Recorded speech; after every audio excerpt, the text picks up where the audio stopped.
Assalamualaikum warahmatullahi wabarakatuh. Perkenalkan, nama saya Salma Indah Milani. Saya dari jurusan Hukum Tata Negara, kelas C semester 2. Nomor NIM saya 12030303110. Di sini saya akan mereview dan membahas mengenai ilmu negara. Yang pertama yaitu asal mula negara. Pada masa Yunani kuno ini, bisa dikatakan awal mula pemberakatan teori asal mula negara. Yunani kuno ini lahir pada abad ke-4 sampai 8 sebelum Masehi. Nah, ada beberapa tokoh yang lahir di sini, diantaranya yang pertama ada Plato. Menurut Plato, asal mula negara ini karena kebutuhan manusiawi atas kebutuhan pangan untuk makan dan untuk melangsungkan kehidupan. Karena hal itu mendorong manusia untuk berkelompok dan saling membutuhkan antara satu dengan yang lainnya, maka terjadilah kontrak kerjasama yang dimana saling melengkapi kebutuhan yang memang tidak bisa dicukupi oleh satu orang saja. Nah, itu menurut Plato. Lalu selanjutnya ada menurut Aristoteles. Asal mula negara itu karena pergaulan manusia individu yang satu dengan yang lain membentuk sebuah keluarga. Nah, kemudian keluarga itu melakukan penggabungan yang lebih luas dan terbentuklah sebuah negara. Nah, itu menurut Aristoteles. Lalu selanjutnya ada masa Romawi kuno. Pada masa ini, dalam perkembangan selanjutnya, bangsa Yunani yang besar kemudian terpecah-pecah dan jatuh dalam kekuasaan Romawi. Jadi asal mulanya tetap dari Yunani. Oleh sebab itu, sedikit kebanyakan budaya Yunani mempengaruhi Romawi, sekalipun ada jumlah perbedaan di antara keduanya. Menurut Lucretius, pada awalnya manusia itu tidak berkelompok dalam masyarakat, tapi dia lebih menekankan bahwa ketika itu manusia butuh untuk bertahan dalam kelangsungan hidup. Lalu ada menurut Cicero, dia berpendapat awal mula negara itu tidak dalam bentuk individu itu, namun dia lebih modern, kayak kontrak sosial. Lalu selanjutnya ada pada masa abad pertengahan. Di masa ini terbagi menjadi dua, yaitu pra-Renaissance dan Renaissance. Yang pertama, saya akan membahas pra-Renaissance. Peran kaum derjawan sangat kuat terhadap masyarakat negara tersebut, sehingga apapun yang terjadi harus dilandasi fatwa yang sesuai yang dikeluarkan oleh kaum derjawan ini. Timbullah kesadaran masyarakat untuk membangun sebuah negara yang salah satunya untuk melakukan revolusi atau Renaissance. Renaissance adalah aliran yang hidup kembali minat pada sastra budaya Yunani kuno. Contoh dalam tokoh-tokoh pada masa pra-Renaissance, yang pertama ada Agustinus, yang kedua ada Thomas Aquinas, yang ketiga ada Marsilius, yang keempat ada Thomas More. Lalu selanjutnya ada pada pasca Renaissance, masa di mana orang mematahkan semua ikatan yang ada dan menggantikan dengan kebebasan bertindak seluas-luasnya dengan sesuai apa yang telah dipikirkan, karena dasar dari ide ini adalah kebebasan berpikir dan bertindak sebagai manusia.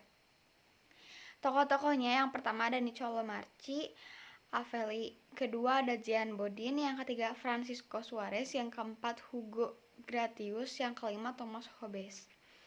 Lalu yang terakhir ada masa Aufklärung atau disebut dengan rasionalisme. Menurut John Locke, dari tahun 1632 sampai 1704 berpandangan keberadaan negara ini karena ada perjanjian pemerintahan atau perjanjian antar warga negara. Lalu selanjutnya ada menurut Jean-Jacques, asal mula negara adalah kontrak sosial yang terjadi di kalangan masyarakat itu sendiri. Lalu ada menurut Immanuel Kant, asal mula negara adalah keinginan membuat sebuah resta atau yang disebut dengan negara hukum. Lalu selanjutnya saya akan membahas mengenai definisi negara. Penggunaan kalimat negara itu berasal dari Indonesia. Berasal dari bahasa Sanskerta, adalah suatu bahasa yang paling tua ketika Indonesia masih belum terbentuk, dan itu digunakan dalam bahasa kita. Sebelum ada Negara Kesatuan Republik Indonesia ketika negara kita masih terbentuk Kepulauan Nusantara, yaitu negara yang terdiri dari banyak pulau yang tersebar di beberapa wilayah yang disebut dengan Nusantara. Bahasa Sanskerta ini bahasa kuno yang digunakan oleh nenek moyang kita. Negara ini berasal dari bahasa negara atau nigari yang artinya kota besar, dan kota itu terdiri dari masyarakat, aktivitas, termasuk aturan-aturan main. Penggunaan negara ini sudah lama digunakan di negara kita. Ditemukan di sebuah kerajaan Tarumanegara yang ada di Jawa Barat.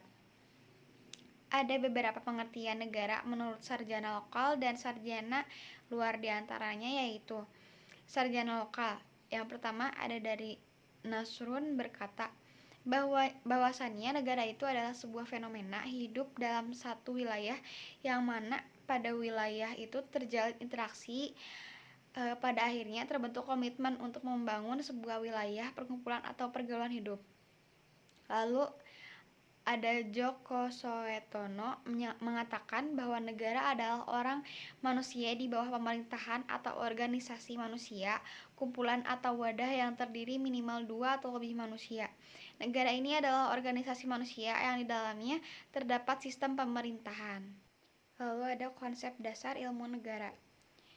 Kelsen mengatakan bahwasannya ilmu negara ini yaitu sebuah aspek hukum yang berfokus hanya kepada aspek-aspeknya saja. Menurut Kelsen, tidak perlu dalam ilmu negara itu membahas tentang asal mula negara, bagaimana terbentuknya sebuah negara, dan unsur-unsurnya. Jadi ilmu negara ini hanya berfokus pada aspek hukumnya. Sedangkan Kranenburg mengatakan bahwasannya ilmu negara harus membahas asal mula dan sejarahnya terbentuknya suatu negara tersebut. Asal mula ilmu negara disampaikan oleh George Jelinek di Jerman pada tahun 1882 dan UGM di Indonesia pada tahun 1946. Objek ilmu negara yaitu meliputi asal mula sebuah negara, hakikat negara, bentuk-bentuk negara, dan pemerintah. Kemudian ilmu negara ini memiliki beberapa hubungan dengan ilmu lainnya, yaitu diantaranya yang pertama ada hukum tata negara, hukum statis. Yang kedua ada hukum administrasi negara, hukum dinamisme. Yang ketiga ada ilmu politik atau histori politik, sejarah terbentuknya sebuah negara tersebut. Yang keempat ada ilmu ekonomi, teori dan praktek bernegara di satu negara itu. Herbert Spencer berpendapat bahwasannya pembagian ilmu negara terbagi menjadi 4 macam, diantaranya diferensiasi perbedaan, determinasi kesamaan, spesialisasi fokus, dan integrasi signifikan dalam ilmu-ilmu bernegara. Perbedaan zaman ilmu negara di Yunani dan Romawi diantaranya sebagai berikut. Dua wilayah ini banyak melahirkan filsuf-filsuf dan pemikir kritis. Ketika itu ada Roma dan Yunani. Yang lebih dominan itu adalah Yunani. Alasannya Yunani itu ilmu pengetahuannya berkembang pesat. Beda dengan Romawi, tidak berkembang pesat sebab lebih menitik beratnya soal praktis. Konsep kenegaraan dapat dilihat dengan prakteknya. Jadi yang saya simpulkan yaitu ilmu negara adalah ilmu yang membahas tentang sebuah negara, yang membahas tentang sejarah terbentuknya sebuah negara, sifat-sifatnya, dan membahas dan mempelajari hakikat dalam bernegara tersebut. Lalu saya akan membahas mengenai unsur-unsur negara. Sebuah negara memiliki komponen-komponen pembentukan negara tentunya. Dari Konvensi Montevideo pada tahun 1933 di mana dibahas dengan salah satunya pendirian sebuah negara. Yang pertama, ada pengertian dari sebuah wilayah. Sebuah negara tentu harus selalu memiliki wilayah yang berdaulat. Dalam Mahkamah Internasional disebutkan bahwa sebuah negara itu harus memiliki wilayah yang mana wilayah itu tidak dipermasalahkan oleh negara lain, atau yang disebut dengan kedaulatan wilayah, karena wilayah merupakan suatu syarat mutlak sebuah negara.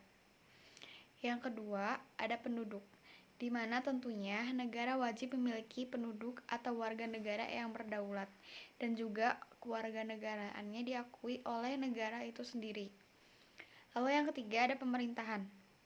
Menurut Crawford, Sebuah negara itu harus memiliki pemerintahan di mana dia menjadi kunci berjalannya penyelenggaraan bernegara itu sendiri.